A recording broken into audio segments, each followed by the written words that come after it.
கண்ணியத்துக்குரிய நண்பு வாலிபர்களே, இந்த சிறிய நேரத்திலே உங்களுக்கு நான் எதை சொல்லப் போகிறேன்? மூத்தவர்கள், அறிஞர்கள் எல்லாம் எமக்கு முன்னால் உட்கார்ந்து இருக்கிறார்கள். அவர்களுக்கல்ல இந்த அறிவுரை. நான் எனக்கு, நீங்கள் உங்களுக்கு பகிர்ந்து கொள்ளக்கூடிய ஒரு அறிவுரை இது. மூன்று விஷயங்கள் தான். எம்முடைய வாழ்வில் இது ஆழமாக பதிந்தால், எம்முடைய வாழ்வில் இது செயல்பாடாக இருந்தால், எம்முடைய வாழ்க்கை மட்டுமல்ல, எம்மை சுற்றி வாழக்கூடிய எம்முடைய சமூகத்தின் வாழ்வையும் மேம்படுத்தலாம் இன்ஷா அல்லாஹ். இன்ஷா அல்லாஹ். முதலாவது விஷயம், நான் உணர்ந்து கொள்ள வேண்டும், நீங்கள் உணர்ந்து கொள்ள வேண்டும், நான் ஏன் படைக்கப்பட்டேன், நான் ஏன் பிறந்தேன், நான் ஏன் வாழ்கிறேன், எதற்காக அல்லாஹ் என்னை படைக்க வேண்டும்? ஒரு மனிதனாக, ஒரு அழகுள்ள படைப்பாக, சிந்தனை உள்ள படைப்பாக, எதையும் செய்வதற்கு ஆற்றல் உள்ள படைப்பாக அல்லாஹ் ஏன் என்னை படைக்க வேண்டும்? என் வாழ்வின் குறிக்கோள் என்ன? என் வாழ்வில் லட்சியம் என்ன? எதை நோக்கி என் பயணம் இருக்கிறது? எதற்காக வாழ்ந்தேன்? எதற்காக வாழ்ந்து கொண்டிருக்கிறேன்? எதை நோக்கி சென்று கொண்டிருக்கிறேன்? இந்த கேள்விக்கெல்லாம் நம்முடைய வாழ்வில் பதில் தெரிந்தால் நம்முடைய வாழ்க்கை இப்போது இருப்பது போன்று இருந்திருக்காது. நாம் இப்போது கல்லூரிகளை படிக்கிறோம், முன்னால் பள்ளிக்கூடத்திலே படித்தோம், அதற்கு முன்னால் நம்முடைய வீட்டில் குழந்தையாக இருந்தோம், பள்ளி படிப்பை முடித்தோம், கல்லூரி படிப்பில். இதற்கு பிறகு ஒரு நிறுவனத்தில் வேலை செய்வோம் அல்லது ஒரு தொழிலை தொடங்குவோம், சம்பாதிப்போம். அதற்கு பிறகு திருமணம் செய்வோம், அதற்கு பிறகு குழந்தை பிறப்போம், அதற்கு பிறகு ஒரு வீட்டை வாங்குவோம், அந்த வீட்டில் நம்முடைய குடும்பத்தோடு வசிப்போம். அதற்கு பிறகு காலம் மாறும், வயதாகுவோம், எமக்கு குழந்தைகள் பிறக்கும், எம்முடைய குழந்தைகள் சம்பாதிப்பார்கள், எம்முடைய வாழ்வு இறுதி எல்லைக்கு வரும். வருமா வராதா? எல்லாரும் இப்படி இருக்கிற மாதிரி இருந்துட முடியுமா? முடியாது. ஒரு நிலைமைக்கு நம்முடைய வயது வரும், ஒரு நோய் படுக்கையில் நாம் இருப்போம். எம்மை சுற்றி யாருக்காக நாம் வாழ்ந்தேமோ, யாருக்காக செல்வத்தை சம்பாதித்தோமோ, எந்த குடும்பத்தை உயர்த்துவதற்காக நம்முடைய நேரங்கள் அனைத்தையும் அளித்தோமோ, அந்த நோயுடைய படுக்கையில் கூட அவர்கள் எமக்கு உதவி செய்ய மாட்டார்கள். நாம் பெற்ற பிள்ளை அமெரிக்காவில் வேலை செய்து கொண்டிருப்பான், சவுதி அரேபியாவில் வேலை செய்து கொண்டிருப்பான், துபாயில் வேலை செய்து கொண்டிருப்பான். எம்முடைய மனைவி, அவளும் நோய் படுக்கை, எம்முடைய பெற்றோர்கள் மரணித்திருப்பார்கள். அப்போது அவன் தன்னுடைய வாழ்வை திரும்பி பார்ப்பான், அப்போது உணர்வான், இதுவல்ல என் வாழ்க்கையின் நோக்கம் என்று. செல்வத்தை சம்பாதிப்பதற்காக நான் வாழ்ந்தேன், இந்த நோயுடைய படுக்கையில் அந்த செல்வம் எனக்கு என்ன உதவி செய்தது? உறவுகளை சேர்ப்பதற்காக போராடினேன், அந்த உறவு இந்த நோயுடைய படுக்கையில் எனக்கு எதை செய்தது? எல்லாரும் ஆப்பிள் போன் வச்சிருக்கீங்களா இல்லையா? எல்லாரும் மோஸ்ட்லி எல்லாருக்குமே ஆப்பிள் போன் வாங்கணும்னு ஆசை இருக்கும். அந்த நிறுவனர் மிகப்பெரிய செல்வந்தர், உலகத்தின் பெயர்களையும் பட்டங்களையும் வாங்கி குவித்தவர். அவர் மரணமாகக்கூடிய தருவாயில் அவர் சொன்ன செய்தி என்ன தெரியுமா?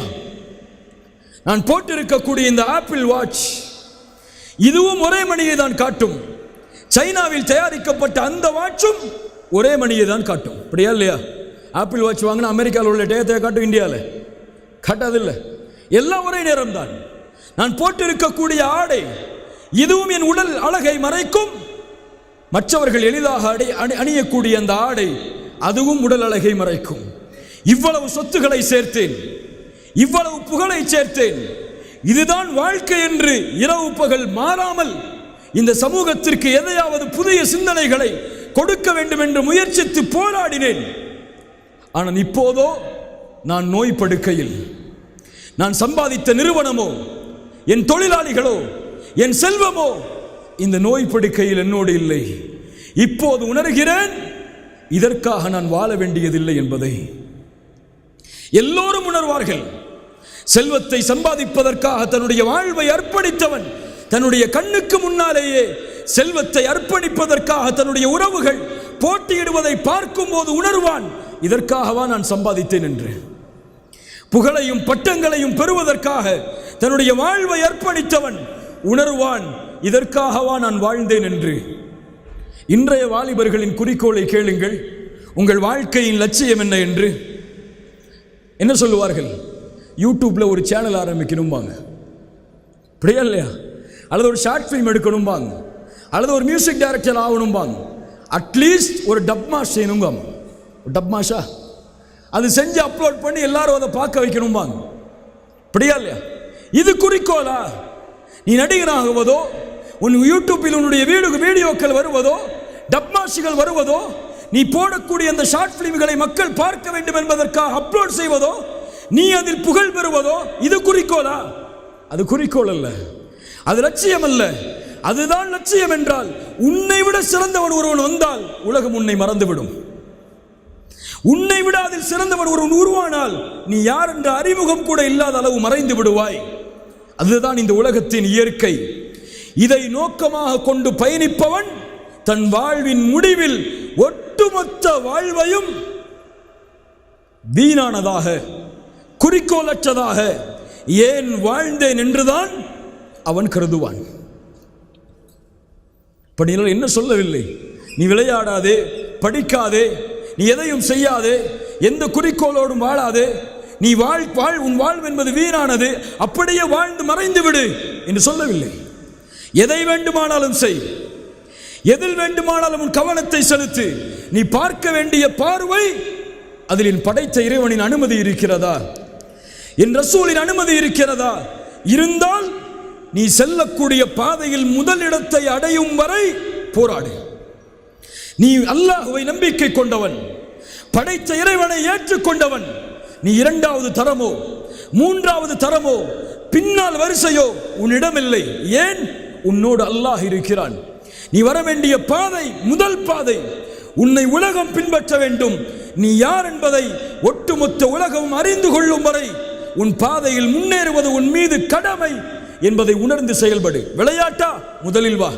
படிப்பா? முதலில் வா. பொழுதுபோக்கா? முதலில் வா. தீனா? முதலில் வா. அழைப்பு பணியா? முதலில் வா. இரண்டாவது மூன்றாவது இடம் இது உனக்கல்ல, இது மற்றவர்களுக்கு. இந்த நம்பிக்கையை உள்ளத்தில் கொள். அல்லாஹ் ரப்புல் ஆலமீன் இந்த உலகத்தை படைத்தான். அவன் தானே படைத்தான். படைத்த இறைவனால் படைக்கப்பட்ட உலகத்தில் தானே வாழ்கிறோம். அவன் தான் எம்மையும் படைத்தான். அவன் படைத்து நீங்கள் இந்த உலகத்தில் செல்வீர்கள், நிம்மதியோடு வசிப்பீர்கள், எந்த கவலையும் உங்களுக்கு வராது என்றெல்லாம் அவன் எம்மை படைக்கவில்லை. அவன் படைத்து வழிகாட்டுவதற்கு அனுப்பப்பட்ட அத்துணை வேதங்களிலும் இறுதியாக அனுப்பப்பட்ட குர்ஆனிலும் அல்லாஹ் இந்த மனித சமூகத்தை படைத்து சொன்ன செய்தி என்ன தெரியுமா? வலனபுலுவன்னக்கும், உன்னை படைத்தேன், உன்னை சோதிப்பேன், எல்லா வழிகளிலும் சோதிப்பேன். பசியை கொண்டு சோதிப்பேன், வறுமையை கொண்டு சோதிப்பேன், செல்வத்தை எடுத்து சோதிப்பேன், உயிர்களை பறித்து சோதிப்பேன். நீ பொறுமையாளனாக இருந்து அதில் வெற்றியை அடைந்தே ஆக வேண்டும் என்று குர்ஆன் சொல்கிறது. யார் பொறுமையோடு சகித்து வாழ்கிறார்களோ, அதில் வெற்றியை நோக்கி பயணிக்கிறார்களோ, அந்த முயற்சிக்கு கூலியை அல்லாஹ் கொடுத்தே தீருவான் என்று குர்ஆன் சொல்கிறது. ஒரு படை தளபதி தன் படைக்கு எப்படி வழிகாட்டுவானோ அதுபோல் தான் மனித இனத்தை படைத்த அந்த அல்லாஹ் இந்த மனிதர்களை படைத்து வழிகாட்டுகிறான். சோதனை வரும்போது தோலாதே, கவலைகள் வரும்போது நெருங்கி விடாதே, உறவுகளை செல்வத்தை உன்னிடத்திலிருந்து நான் எடுக்கும் போது சோர்வடைந்து விடாதே. நீ முன்னேறு. உன் வாழ்வின் இலக்கை நீ அடையும் வரை உன் பாதையில் நீ சென்று கொண்டே இரு. இந்த உலகம் அல்ல உன் வாழ்வின் இலக்கு. நீ வாழ வேண்டிய வாழ்க்கை இதுவல்ல. வாழ்ந்து பிறந்து சாப்பிட்டு கல்லூரிகளை படித்து வேலை செய்து திருமணம் செய்து குழந்தைகளை பெற்று சுகமோடு வாழ்ந்து கடைசியில் மண்ணோடு மண்ணாக மக்கி போவதற்கா இவ்வளவு பெரிய உலகம்? சூரியன் உதிப்பது யாருக்காக? சந்திரன் வருவது யாருக்காக? நட்சத்திரங்கள் உதிப்பது யாருக்காக? மனிதனே, உனக்காக. சூரியன் காலையில் இறைவனுடைய கட்டளையால் உதிப்பது நீ வாழ வேண்டும் என்பதற்காக. சந்திரன் இரவிலே வருவது நீ வாழ வேண்டும் என்பதற்காக. நட்சத்திரங்கள் உதிப்பது நீ வாழ வேண்டும் என்பதற்காக. ஏன்? இந்த ஒட்டுமொத்த உலகத்திலும் இறைவனால் படைக்கப்பட்ட எல்லா படைப்புகளும் படைக்கப்பட்ட நோக்கம் உனக்காக. நீ படைக்கப்பட்டது அவனுக்காக. சுப்ஹானல்லாஹ். குர்ஆன் சொல்லுகிறது அதை. அல்லாஹ் சொல்கிறான், இந்த உலக வாழ்வை பார்த்து ஏமாறுபவர்களை பார்த்து, யஅலமூன ஸாஹிரம் மினல் ஹயாத்தித் துன்யா, அவர்கள் அறிந்ததெல்லாம் இந்த உலக வாழ்க்கையின் வெளிப்படையான அலங்காரங்களைத்தான். ஆனால் அவர்களோ இந்த மரணத்திற்கு பிறகு ஒரு வாழ்வு இருக்கிறது என்பதை பற்றிய எந்த சிந்தனையும் இல்லாமல் மறைமுகமாக அதை மறந்து அதை விட்டு பொடுபோக்காகி வாழ்கிறார்கள். அல்லாஹ் சொல்கிறான், மனிதனே, அவலம் யதஃபக்கரு ஃபி அன்ஃபுஸிஹிம், உன் நஃப்ஸையே நீ சிந்தித்து பார்க்க மாட்டாயா? மா ஹலகல்லாஹு ஸமாவாதி வல் அர்த் வமா பைனஹுமா இல்லா பில் ஹக். அல்லாஹ் வானங்களையும் பூமிகளையும் ஒரு உண்மைக்காக இல்லாமல், ஒரு சத்தியத்திற்காக இல்லாமல் அல்லாஹ் படைக்கவில்லை. வஅஜலின் முஸம்மா, அதற்கும் ஒரு முடிவு இருக்கிறது என்று அல்லாஹ் ரப்புல் ஆலமீனுடைய புத்தகம் அல் குர்ஆனிலே சொல்கிறான். அல்லாஹ் மேலும் கேட்கிறான், அஃபஹஸிபதும் அன்னமா ஹலக்னாகும் அபஸா, மனிதா, உன்னை அல்லாஹ் வீணாக படைத்து விட்டானா? ஒரு குறிக்கோள் இல்லையா? ஒரு லட்சியம் இல்லையா? வஅன்னகும் இலைனா லா துர்ஜஊன், நீ மீண்டும் என் இடத்திலே கொண்டு வரப்பட மாட்டாயா என்று குர்ஆன் கேட்கிறது. கண்ணியத்துக்குரியவர்களே, எம்முடைய மார்க்கத்துடைய வழிகாட்டல் இதுதான். நாம் வாழ்வது படைத்த இறைவனுக்காக, நாம் மரணிக்கப் போவது படைத்த இறைவனுக்காக. அடுத்த உலகத்திலே மீண்டும் இறைவன் எம்மை உயிர் கொடுத்து எழுப்புவது அவனை சந்திப்பதற்காக. அவனை சந்திப்பது அவனுடைய திருப்தியை அடைவதற்காக. இதுதான் ஒரு மனிதனுடைய உண்மையான குறிக்கோளாக, லட்சியமாக ஆக்கிக் கொள்ள வேண்டும். நான் இந்த உலகத்திலிருந்து மரணிக்கும் போது, இந்த உலகத்திலிருந்து பிரியும் போது, என்னால் ஒரு சமூகம் வாழ்ந்தது என்ற வாழ்வோடு இந்த உலகத்தை விட்டு பிரிய வேண்டும். அதுதான் ரசூலுல்லாஹி ஸல்லல்லாஹு அலைஹி வஸல்லம் அவர்கள் எமக்கு கற்றுத்தந்த பாடம். அல்லாஹுடைய தூதர் முஹம்மது ரசூலுல்லாஹ் ஸல்லல்லாஹு அலைஹி வஸல்லம் அவர்களுடைய இறுதி நேரம், மரண படுக்கை, எழுந்து நடக்க முடியவில்லை. அதுவரை அவர்களுடைய வாழ்வில் அவர்களுக்கு முன்னால் யாரும் பள்ளியில் இமாமாக நின்றதில்லை.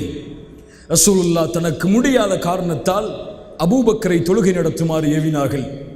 அபூபக்கர் சித்திக் ரலியல்லாஹு அன்ஹு அவர்கள் தொழுகை நடத்துகிறார்கள். 4 நாட்கள். கடைசி நாள் திங்கட்கிழமை காலை ஃபஜ்ர் தொழுகை. அல்லாஹுடைய தூதர் ஸல்லல்லாஹு அலைஹி வஸல்லம் அவர்களுடைய வாழ்வின் கடைசி நாளுடைய அந்த தொழுகையை பார்ப்பதற்காக தங்களுடைய அறையின் திரையை கொஞ்சம் அகற்றுகிறார்கள். அகற்றி பார்க்கிறார்கள். சஹாபாக்கள், அவர்களின் தோழர்கள் அபூபக்கருடைய தலைமைக்கு முன்னால் தொழுகையில் இருக்கிறார்கள். அப்போது முஹம்மது ரசூலுல்லாஹ் ஸல்லல்லாஹு அலைஹி வஸல்லம் அந்த மரண படுக்கையில் ஒரு புன்சிரிப்பை சிரிக்கிறார்கள். ஹதீஸ் கலையில் விரிவுரை செய்யக்கூடிய அறிஞர்கள் அந்த சிரிப்புக்கு விரிவுரை எழுதுகிறார்கள். ஏன் அல்லாஹ்வுடைய தூதர் சிரித்தார்கள்? மரண படுக்கை, மரணமாகக்கூடிய நாள், ஒட்டுமொத்த சமூகத்தையும் விட்டு பிரியக்கூடிய அந்த நாள், ஏன் முஹம்மது ரசூலுல்லாஹ் மரணப்படுக்கையில் சிரித்தார்கள்? அந்த சிரிப்பின் அர்த்தம் என்ன தெரியுமா? என் தூதரின் மகிழ்ச்சியின் அந்த அர்த்தம் என்ன தெரியுமா? தன் வாழ்வின் பொழுது தான் இல்லாமலும் தன் கட்டளைக்காக இன்னொருவரை தலைமை தாங்கி ரப்புக்கு முன்னால் நிற்கக்கூடிய ஒரு சமூகத்தை, அல்லாஹ்வுடைய மார்க்கத்திற்காக தன் வாழ்வை அர்ப்பணிக்கக்கூடிய சமூகத்தை உருவாக்கி விட்டேன் என்ற மகிழ்ச்சியின் ஆனந்தம் இது. என் ரசூல் எமக்கு பாடம் இல்லையா? என் மரணமாகும் போது நான் எதை கொண்டு மகிழ்ச்சி அடைவேன்? நான் சம்பாதித்த செல்வத்தை கொண்டா அது எனக்கு என்ன பலனை தரும்? நான் வாங்கிய பட்டத்தை கொண்டா, டாக்டர், இன்ஜினியர், MBA என்ற பட்டங்களை கொண்டா அது மரணத்தின் போது எனக்கு எதை தரும்? மையத் என்ற பெயரை தவிர. என் குழந்தைகள், உறவுகளா 3 நாட்கள் அழுவார்களா? மனைவியாக இருந்தால் இத்தாவுடைய காலம் வரை என்னை நினைப்பாளா? அதற்கு பிறகு வயது இருந்தால் அவளும் அல்லாஹ்வுடைய மார்க்கத்தின் அனுமதிப்படி வேறொருவரை திருமணம் செய்து வாழ்ந்து விடுவாள். என் குழந்தை அவனுடைய வாழ்க்கையை தேடி ஓடிவிடுவான். எதை இந்த உலகத்திலே நான் கொண்டு போகப் போகிறேன்?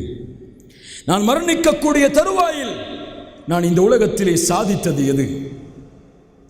எதை இந்த மக்களுக்கு செய்தேன்? எதை என் சமூகத்திற்கு செய்தேன்? எதை என்னை சுற்றி இருக்கக்கூடியவர்களுக்கு செய்தேன்? என் வாழ்ந்தவன் யார்?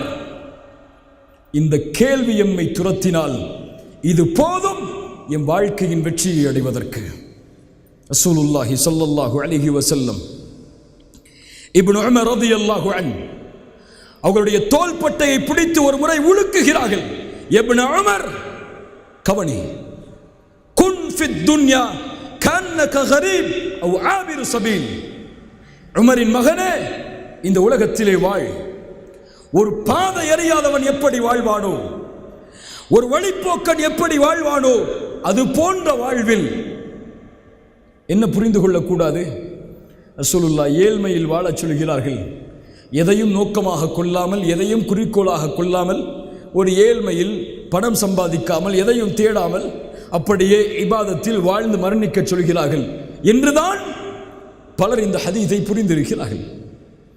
யாருக்கு இந்த ஹதீஸ் சொல்லப்பட்டதோ அந்த நபித்தோழர் என்ன விளக்கம் சொன்னார் தெரியுமா? இப்னு உமர் சொல்கிறார்கள் தங்களுடைய மாணவர்களுக்கு, என் தூதர் எனக்கு சொன்ன வார்த்தையின் அர்த்தம், இதா அம்சைத ஃபலா தன்ததிரி ஸபாஹ். மாலை வந்தால் காலை எதிர்பார்க்காதே, காலை வந்தால் மாலை எதிர்பார்க்காதே. நோய் வருவதற்கு முன்னால் சுகத்தை தேடிக்கொள், மரணம் வருவதற்கு முன்னால் வாழ்ந்து செல். சுப்ஹானல்லாஹ். மரணம் வருவதற்கு முன்னால் வாழ். இப்படித்தான் ஒருவன் வாழ வேண்டும் என்று உன் பெயரை, உன் கண்ணியத்தை, நீ செய்த பணியை, உன் வாழ்வின் அர்ப்பணிப்பை ஒரு உயிர் உணர்ந்தால் போதும். உன் வாழ்க்கையின் ஒட்டுமொத்த அர்த்தமும் அதில்தான் அடங்கி இருக்கிறது. அப்படி வாழ்வில் வாழ்கிறேனா, அல்லது நோக்கம் இல்லாமல், குறிக்கோள் இல்லாமல், லட்சியம் இல்லாமல், எதையும் என் வாழ்வில் சுமக்காமல், கால் போன போக்கில், என் நண்பன் போன போக்கில், என்னை சுற்றி இருந்தவர்களுடைய போன போக்கில், இதுதான் என் வாழ்க்கையின் குறிக்கோளா? வாழ்வின் குறிக்கோளை முதலில் முடிவு செய்யுங்கள். அதுதான் உங்களுடைய வாழ்வின் நோக்கத்தை முடிவு செய்யும். இரண்டாவது, ஒரு மனிதன் வெற்றியுடைய வாழ்வை வாழ்வதற்கு, ஒரு வாலிபன் தன்னை தயார்படுத்துவதற்கு, இந்த உலகில் எதையும் அவன் சாதிப்பதற்கு, எல்லா துறையிலும் அவன் முன்னேறுவதற்கு, தன்னையும் தன் சமூகத்தையும் வெற்றியின் பாதையில் அழைத்துச் செல்வதற்கு, இரண்டாவது அவன் உள்ளத்திலே சுமக்க வேண்டிய மிக முக்கியமான குறிக்கோள், தன்னை படைத்த இறைவனோடு தொடர்பு கொள்ளுதல். யார் என்னை படைத்தானோ, யார் என் உயிருக்கு சொந்தக்காரனோ, யார் என் பேச்சுக்கு சொந்தக்காரனோ, யார் எனக்கு உணவை கொடுக்கிறானோ, யார் என் தாகத்திற்கு தண்ணீரை தருகிறானோ, என் குடும்பத்தை யார் உருவாக்கினானோ, நான் படிப்பதற்கு செல்வத்தை யார் உருவாக்கினானோ, இப்படிப்பட்ட சூழலில் என்னை யார் வாழ வைக்கிறானோ அவன் யார்? அவனோடு என் தொடர்பு என்ன? அவனை பிரிந்து வாழ்கிறேனா, அவனை சேர்த்து வாழ்கிறேனா? அவனுக்கு நான் யார் என்று தெரியுமா?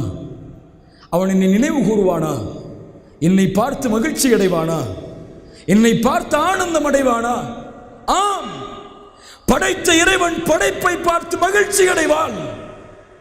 படைத்த இறைவன் படைப்பை பார்த்து ஆனந்தம் அடைவான். எப்போது? அந்த படைப்பு தனக்கு கட்டுப்படும் போது, அந்த படைப்பு தனக்கு அடிபணிந்த படைப்பாக மாறும்போது. எங்கேயும் வாழ்க்கையில் இறைவனுடைய கடமைகள், அவனை தொடர்புபடுத்துவதற்கு இருக்கக்கூடிய காரணிகள் நம்முடைய வாழ்வில் எங்கே? குறிப்பாக ஐன ஸலாஹ். முஸ்லிம்களே, என் வாலிபர்களே, உங்களுடைய செவிகளை கொஞ்சம் கொடுங்கள். தொழுகை என்ற கடமை உங்களுக்கு கடமை. கடமையா இல்லையா? கடமையா இல்லையா? கடமையா இல்லையா? தொழுகை விரும்பினால் தொழலாம், விரும்பவில்லை என்றால் தொழ வேண்டாம் என்று சொல்பவர்கள் உண்டா? உண்டா? தொழுகை கடமை. அதுவும் எப்படிப்பட்ட கடமை? தொழுதால் முஸ்லிம், தொழவில்லை என்றால் முஸ்லிம் அல்ல. ரசூலுல்லாஹ் சொன்னார்கள், அல்லாஹுல்லதி பைனனா வ பைனஹும் அஸ்ஸலாஹ், எமக்கும் மற்றவர்களுக்கும் இருக்கக்கூடிய உடன்படிக்கை தொழுகை. ஃபமன் தரக்க ஸலாஹ் ஃபகத் கஃபர், அவன் காஃபிராகிறான், தொழுகையை விடுபவன். அறிஞர்களிடத்தில் இரண்டு கருத்து வேறுபாடுகள் உண்டு. ஒரு அறிஞர்களுடைய கூட்டம் தொழுகையை வேண்டுமென்றே விடுபவன் காஃபிர் என்று சொல்லுகிறது. இன்னொரு அறிஞர்களுடைய கூட்டம் தொழுகையை விடுவதை பாவம் என்று சொல்லுகிறது. பெரும்பாவத்தில் அவன் இட்டுச் செல்லும், அது அவனை குஃப்ரை நோக்கி அழைத்து செல்லும் என்று சொல்லுகிறது. இந்த கருத்து வேறுபாட்டுக்கெல்லாம் நான் போகவில்லை. ஆனால் எமக்கு முன்னால் வாழ்ந்த என் நபி தோழர்கள், நபியின் தோழர்கள், அவர்கள் தொழுகையை விடுபவருக்கு கொடுத்த மார்க்க தீர்ப்பு என்ன தெரியுமா? யாருடைய தலைமையில்? உமர் இப்னு அல்-கத்தாப் ரலியல்லாஹு அன்ஹு அவர்களுடைய தலைமையில், அப்துர் ரஹ்மான் இப்னு அவுஃபுடைய தலைமையில், அபூ ஹுரைராவுடைய தலைமையில், இப்னு அப்பாஸுடைய தலைமையில். ஏன் இந்த உம்மத்தில் ரசூலுக்கு பிறகு கண்ணியமான அபூபக்கருடைய தலைமையில் எல்லா நபித்தோழர்களும் ஒன்று சேர்ந்து சொன்னார்கள், மன் தரக்க ஸலாத முத்தஅம்மிதன் ஃபகத் கஃபர், தொழுகையை வேண்டுமென்றே விடுபவன் காஃபிராகிறான். இப்னு ஹஸம் ரஹிமஹுல்லாஹ் சஹாபாக்களுடைய மாணவர். அவர் சொல்கிறார், நான் சஹாபாக்களில் இந்த கருத்துக்கு மாற்றமான ஒருவரை நான் பார்த்ததில்லை. தொழுகையை விடுவது குஃபர் அல்லது பெரும் பாவம். இன்னொரு அறிஞர்களுடைய கருத்தின்படி அது குஃபருக்கு தான் இட்டுச் செல்லும். ஃபஜ்ரை தொழாதவர்கள் எம்மில் உண்டு. இதே கல்லூரியில் 2 ஆண்டுகள் நான் படித்திருக்கிறேன். இமாமும் முஅத்தினும் 4 பேரும் நின்று தொழுத காட்சியெல்லாம் பார்த்திருக்கிறேன். 1000-1500 முஸ்லிம்கள் வாழக்கூடிய இந்த ஹாஸ்டலுடைய வளாகத்தில் ஜும்மாவுடைய தொழுகைக்கு இந்த பள்ளியில இடம் இருக்காது. அது மற்ற தொழுகையில் 2 சஃப்பை தாண்டாது. இந்த வயதிலேயே தொழுகையை பொடுபோக்காக கருதுபவர் ஒருபோதும் தன்னுடைய வாழ்வில் தொழுகையை உறுதியோடு கடைபிடிக்க மாட்டார். எஞ்சி இருக்கக்கூடிய வாழ்விலும் தொழுகையை பாதுகாப்பவன் நாளை மறுமையில் வெளிச்சத்தோடு வருவான், அல்லாஹ்வின் உதவியோடு வருவான். தொழுகையை பாதுகாக்காதவன் வெற்றியோடு வரமாட்டான். யார் தொழுகையை பாதுகாக்கவில்லையோ நாளை மறுமையில் இவர்கள் ஒன்று கூட்டப்படுவார்கள்.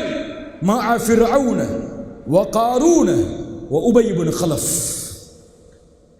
இவர்களெல்லாம் முஸ்லிம்களா? இவர்களெல்லாம் அல்லாஹ்வை நம்பிக்கை கொண்ட முஃமின்களா?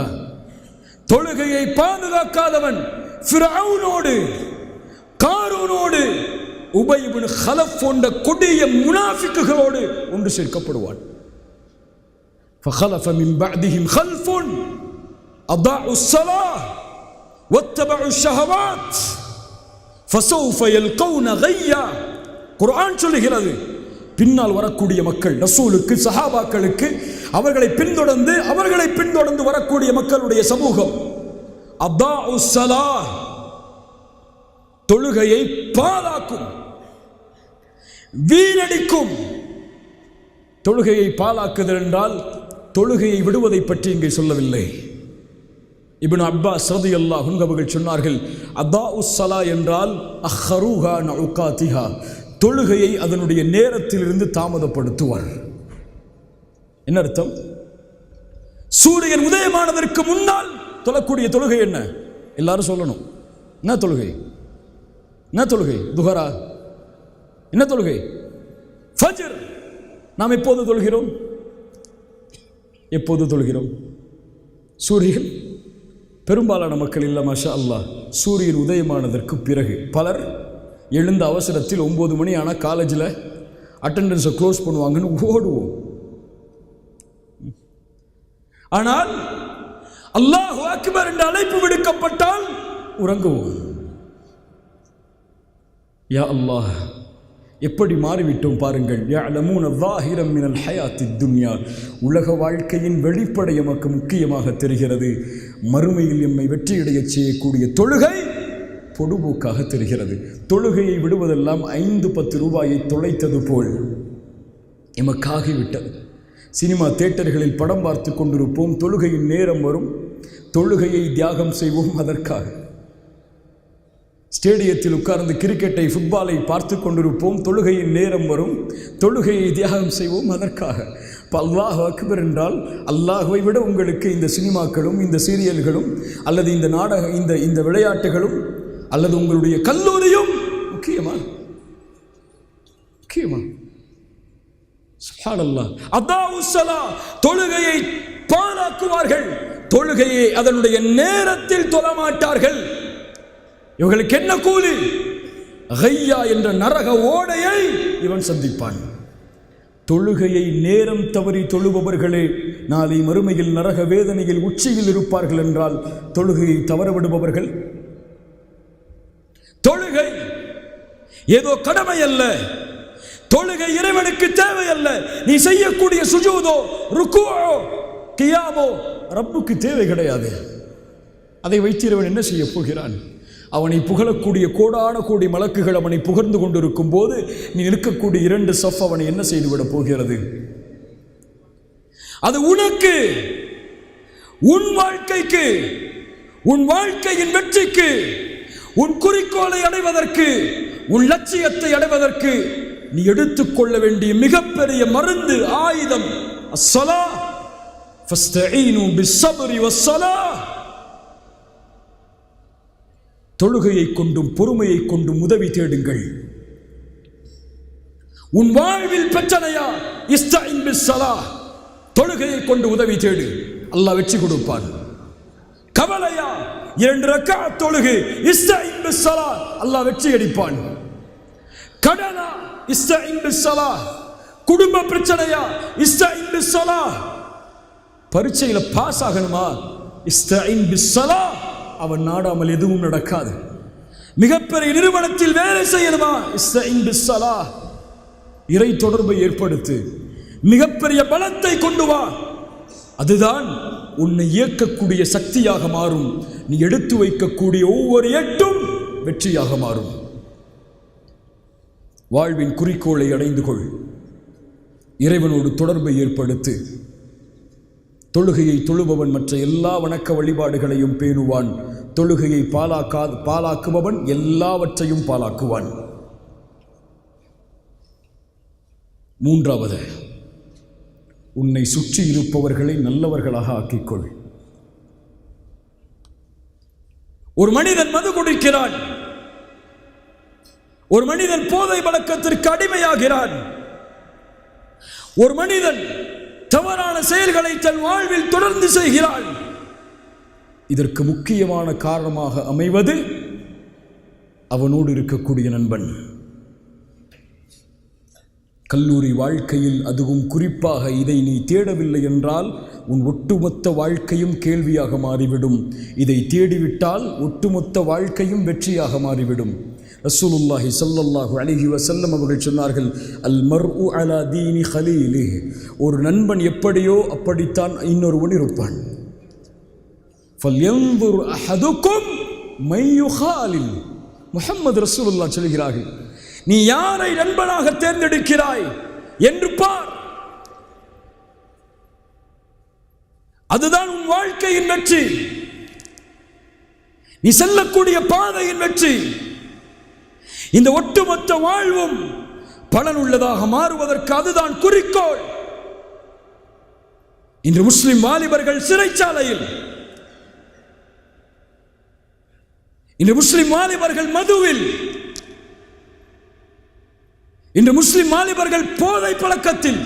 முஸ்லிம் கஞ்சா அடிக்கிறான், வாலிபன் காலேஜில் படிக்கிறான். ஒரு முஸ்லிம் வாலிபன், அல்லாஹ் பாதுகாக்க வேண்டும், இந்த வார்த்தையை சொல்வதற்கு மன்னித்துக் கொள்ளுங்கள், விபச்சாரம் செய்கிறான்.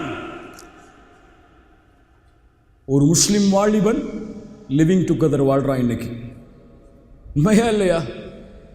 இங்க இருக்கக்கூடிய பலர்கிட்ட கேட்டா தெரியும், உங்க கூட படிக்கிறவங்க யாருப்பா இப்படி வாழ்றாங்கன்னு கேட்டா காலம் அப்படி. ஒரு ஆணும் ஒரு பெண்ணும் ஹலாலான முறையில் திருமண ஒப்பந்தத்தோடு இணைவதெல்லாம் இன்று காலம் கடந்து விட்டது. ஒரு ஆணும் ஒரு பெண்ணும் எந்த நிலையிலும் எப்படி வேண்டுமானாலும் எப்படிப்பட்ட சூழலிலும் பழகலாம், பேசலாம், தொடர்பு கொள்ளலாம், எதை வேண்டுமானாலும் எந்த சுதந்திரத்திலும் செய்து கொள்ளலாம் என்ற நிலைமை இந்த உலகத்திலே எம்மை சுற்றி இருக்கிறது. இவ்வளவு பெரிய பாவங்கள் எல்லாம் இன்று சர்வ சாதாரணமாக மாறிவிட்டது தெரியுமா? மது குடிப்பது சாதாரண பாவமா? போதைக்கு அடிமையாவது சாதாரண பாவமா? இன்னமல் ஹம்ரு வல் மைசிரு வல் அன்சாபு வல் அஸ்லாமு ரிஜ்சும் மின் அமலிஷ் ஷைத்தான் ஃபஜ்தனிபூஹு லஅல்லக்கும் துஃப்லிஹூன். வெற்றி வேண்டுமென்றால் மதுவை விட்டு ஒதுங்கிக்கொள், ஷைத்தானுடைய செயல் அது. ரசூலுல்லாஹ் சொன்னார்கள், யார் ஒருவன் மதுவை அருந்துகிறான், போதையாகிறான், அதற்கு பிறகு உணர்கிறான், தௌபா செய்கிறான், அல்லாஹ் மன்னிப்பான். இரண்டாவது முறை மறுபடியும் மது குடிக்கிறான், போதைக்கு அடிமையாகிறான், மறுபடியும் திருந்துகிறான், அல்லாஹ்விடத்திலே தௌபா செய்கிறான், அல்லாஹ் மன்னிப்பான். மூன்றாவது முறை மது குடிக்கிறான், போதைக்கு அடிமையாகிறான், தௌபா செய்கிறான், பாவ மன்னிப்பை கேட்கிறான், அல்லாஹ் மன்னிப்பான். நான்காவது முறை மீண்டும் மது குடிக்கிறான். மது என்றால் சாராய கடையில் போய் சாராய வாங்கி குடிக்கிறது மட்டுமா மது? மஹாமரல் அக்குல் ஃபஹுவ ஹம்ர். எதுவெல்லாம் மூளையை மயக்கடிக்கிறதோ எல்லாம் மது. சிகரெட் ஹராமா ஹலாலா? ஹராமா ஹலாலா? எல்லாரும் சொல்லணும். Smoking kills. பாக்கெட்ல இருக்கா இல்லையா? உன்னை கொன்றுவிடும். இது உன்னை கொல்லக்கூடிய ஒன்றை அல்லாஹ்வுடைய மார்க்கம் ஹலாலாக்குமா? இது தூய்மையின் மார்க்கம். இங்கே தூய்மைக்கு மட்டும் தான் அனுமதி, தூய்மை இல்லாத எல்லாம் ஹராம். கஞ்சா முஸ்லிமானவன் விற்பனை செய்கிறான், வாங்கி குடிக்கிறான், வாங்கி கொடுக்கிறான். யா அல்லாஹ், நான்காவது முறை மீண்டும் அந்த போதை பழக்கத்திற்கு அடிமையாகி அவன் அந்த மதுவை குடித்தால் ரசூலுல்லாஹி ஸல்லல்லாஹு அலைஹி வஸல்லம் அவர்கள் சொன்னார்கள், கான ஹக்கன் அலல்லாஹி ஐ யஸ்கியஹு மின் ரதகத்தில் ஹபால். நான்காவது முறை அவன் மீண்டும் அதை செய்தால் 3 அவகாசத்திற்கு பிறகும், ஒவ்வொரு முறையும் 40 நாட்களுடைய தொழுகை ஏற்றுக்கொள்ளப்படாது. 40 நாட்களுடைய தொழுகை ஏற்றுக்கொள்ளப்படாது.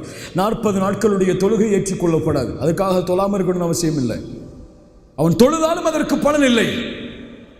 4வது முறை மது குடித்தால் இறைவன் அவன் மீது கடமையாக்குவான், நாளை மறுமையில் ரதகத்துல் ஹபால் என்ற நரகவாதிகளின் சீலையும் சலத்தையும் அவனுக்கு குடிக்க கொடுப்பதே.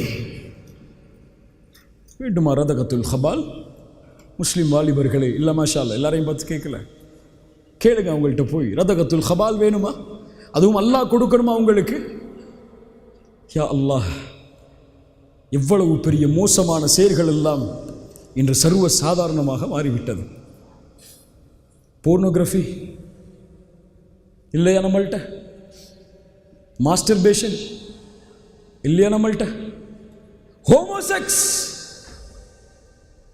எத்துணை செய்திகளை ஒவ்வொரு நாளும் நாம் கேள்விப்படுகிறோம்.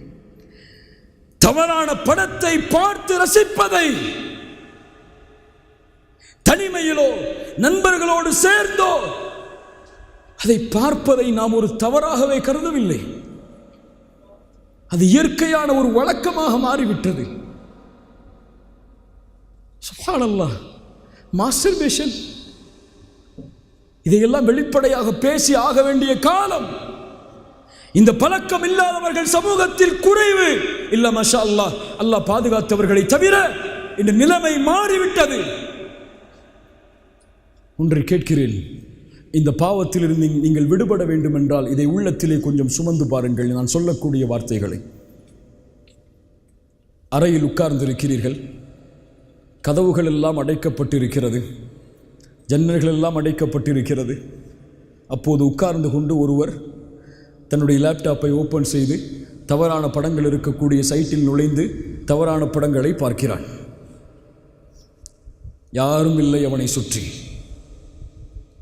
வெளியே, அந்த அறைக்கு வெளியே அவனுடைய நண்பனோ அந்த ஹாஸ்டலில் இருக்கக்கூடிய வார்டனோ நடக்கக்கூடிய சப்தம் கேட்கிறது.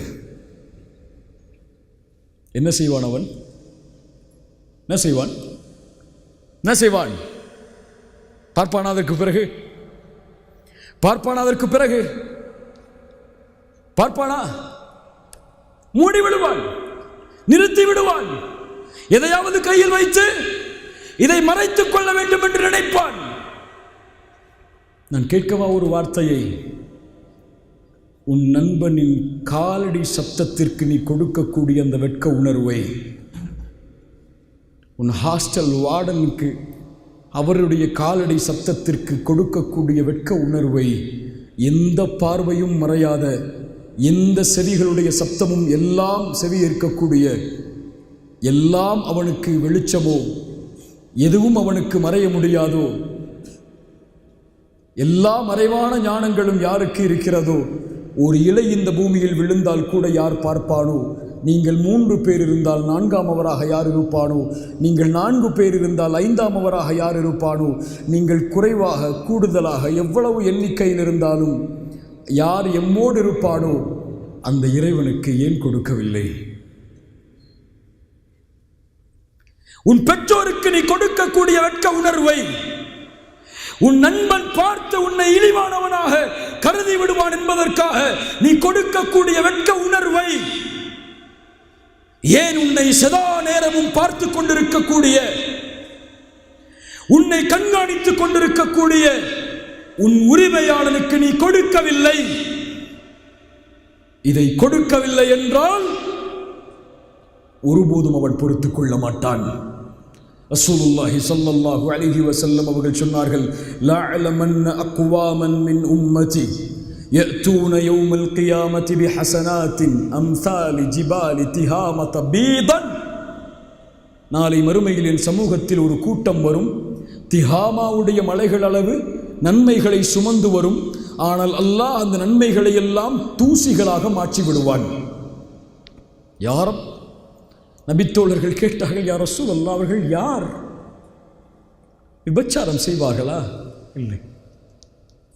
இணை வைத்தார்களா? இல்லை. தொழமாட்டார்களா? இல்லை. ரசூலுல்லாஹ் சொன்னார்கள், நீங்கள் எப்படி இரவு வணக்கத்தை எடுத்துக் கொள்வீர்களோ அது போன்று அவனும் இரவு வணக்கத்தை எடுத்துக்கொள்வான். ஆனால் அவனுடைய நன்மைகள், அவன் தொழுகை, அவன் நோன்பு, அவன் நல்லறங்கள் எல்லாம் நாளை மறுமையில் தூசியாக மாற்றப்படும். ஏன்? وَإِذَا خَلَوْا بِمَحَارِمِ اللَّهِ انْتَهَكُوهَا. தனிமை என்று வந்தால், யாரும் அவனை கண்காணிக்கவில்லை என்ற நிலை வந்தால், அவனை யாரும் பார்க்கவில்லை என்ற நிலை வந்தால், இறைவனுடைய சட்டங்களை முறித்து விடுகிறான், அதை மீறி விடுகிறான். அல்லாஹ் ஹராமாக்கியதை அந்த நேரத்திலே ஹலாலாக்கிக் கொள்கிறான். இந்த செயலை செய்பவனுடைய நன்மைகள் நாளை மறுமையில் தூசியாக மாற்றப்படும்.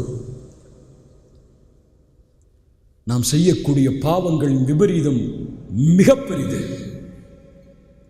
மரண நேரத்தில் நமக்கு தெரியும். கபரில் வைக்கப்பட்ட மன் ரப்புக என்று கேட்கும் போது நமக்கு தெரியும், ரப்பு யார்? ரப்பி அல்லாஹ் என்று சொல்லிவிட முடியுமா? அவன் என்னை பார்த்து கொண்டிருக்கும் போதும் நான் தவறான படங்களை பார்த்து கொண்டிருந்தால், சுப்ஹானல்லாஹ். கண்ணியத்துக்குரிய அன்பு சகோதரர்களே, இந்த பாவத்தில் எல்லாம் விடுபட்டு என் வாழ்வை சீராக்க வேண்டும் என்றால் நல்ல நட்பை தேடிக் கொள்ளுங்கள். உங்களை சுற்றி என்னைக்குமே நல்லா உங்களை வச்சுக்கோங்க. தொழுகையாளியை வைத்துக்கொள், தொழுகை உனக்கு இயற்கையாக வரும். நோன்பாளியை வைத்துக்கொள், நோன்பு உனக்கு இயற்கையாக வரும்.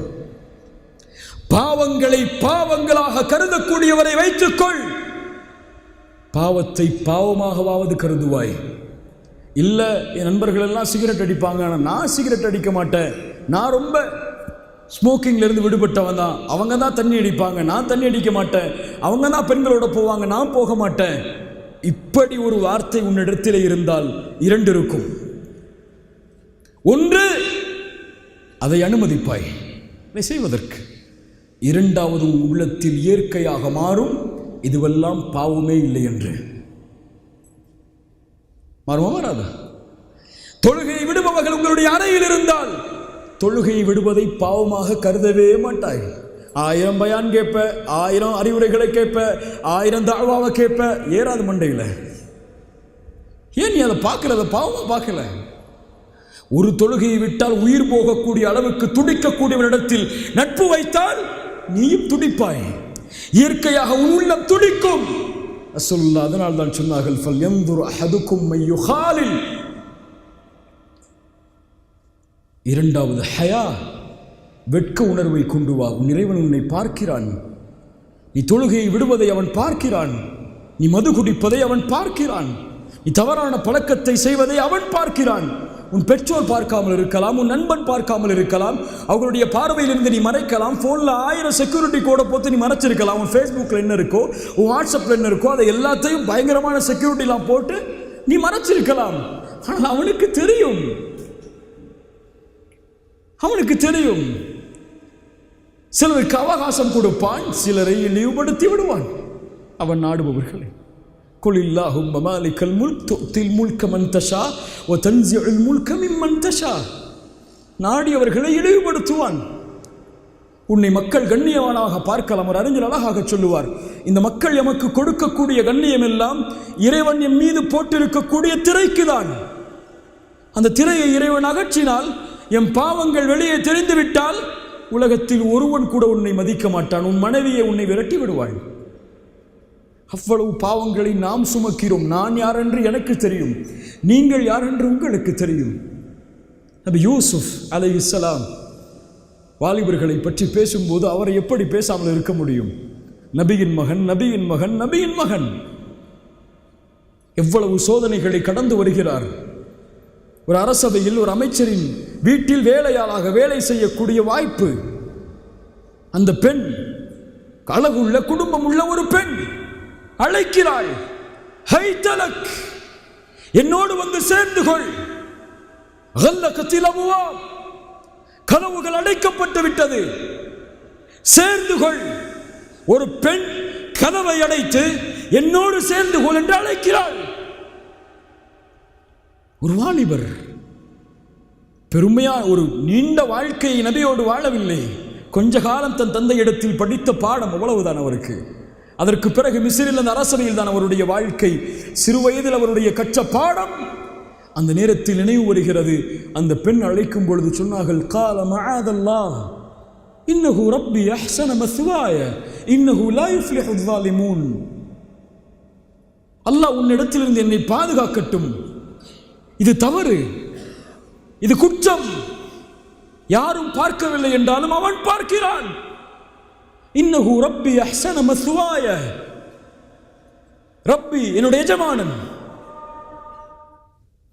யூசுப் அலைஹிஸ்ஸலாம் சொன்னார்கள், கால மஅதல்லாஹ், அல்லாஹ் உன்னை விட்டு என்னை பாதுகாக்கட்டும். அந்த பெண் அழைக்கும் போது அவருடைய உள்ளத்தில் வந்தது இந்த வெட்க உணர்வு. அல்லாஹ் பார்க்கிறான். அவனுக்கு முன்னால் எப்படி நான் பாவம் செய்வது? நீ செய்யக்கூடிய பாவம் சிறிதாக இருக்கலாம், அதை நீ யாருக்கு முன்னால் செய்கிறாயோ அவன் மகத்தானவன். அதை செய்யக்கூடாது. மஅதல்லாஹ் இன்னஹு ரப்பி அஹ்ஸன மஸ்வாய. காலம் கஷ்டம், சிரமம்.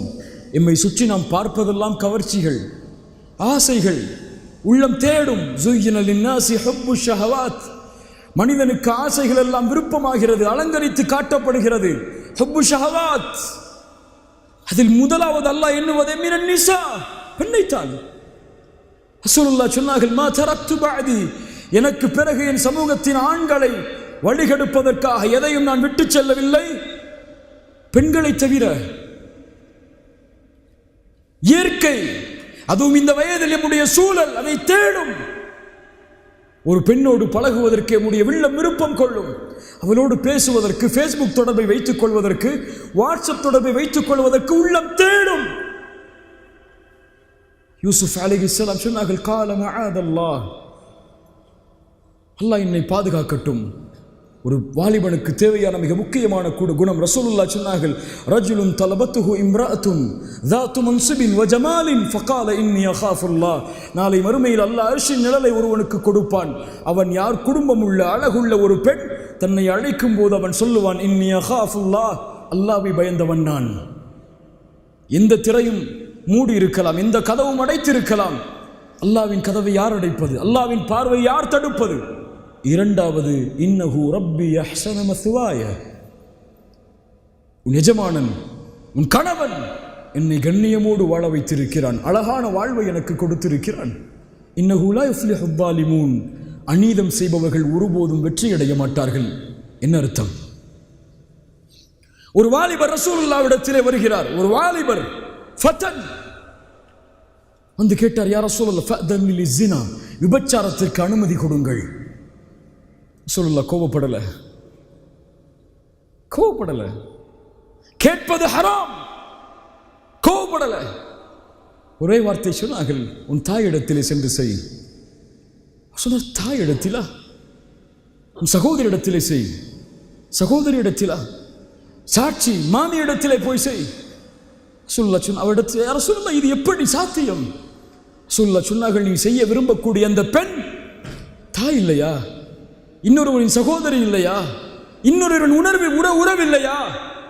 உன் தாய்க்கு எப்படி துரோகம் செய்ய மாட்டாயோ? உன் சகோதரிக்கு எப்படி துரோகம் செய்ய விரும்ப மாட்டாயோ? உன் மாமிக்கு உன் குடும்ப உறவுக்கு எப்படி துரோகம் செய்ய விரும்ப மாட்டாயோ? அது போன்று இன்னொரு பெண்ணுக்கு எப்படி நீ துரோகம் செய்யலாம்?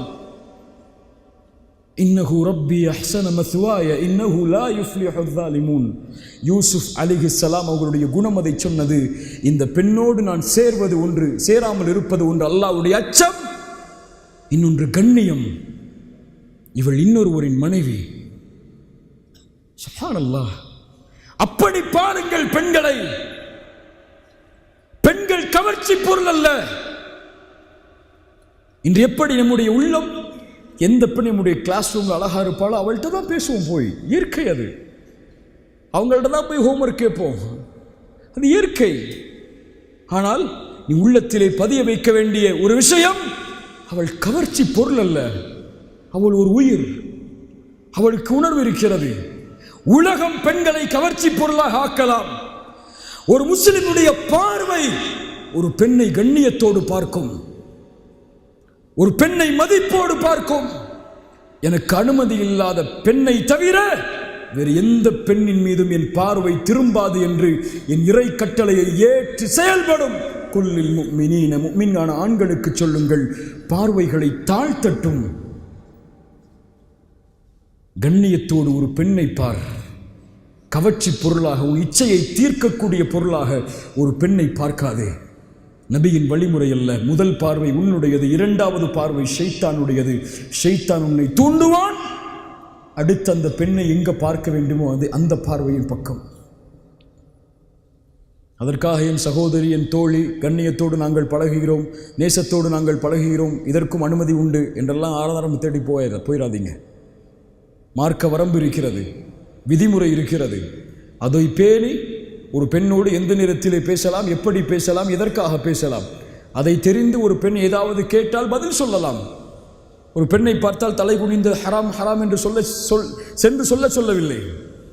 ஒரு பெண் வந்து ஏதாவது விஷயத்தை எங்கே இந்த கால இந்த இந்த இந்த இந்த இந்த பிளாக்குக்கு எப்படி போகணும்னு கேட்கும்போது ஹராம் ஹராம்னு பேசாமல் போக சொல்லலை.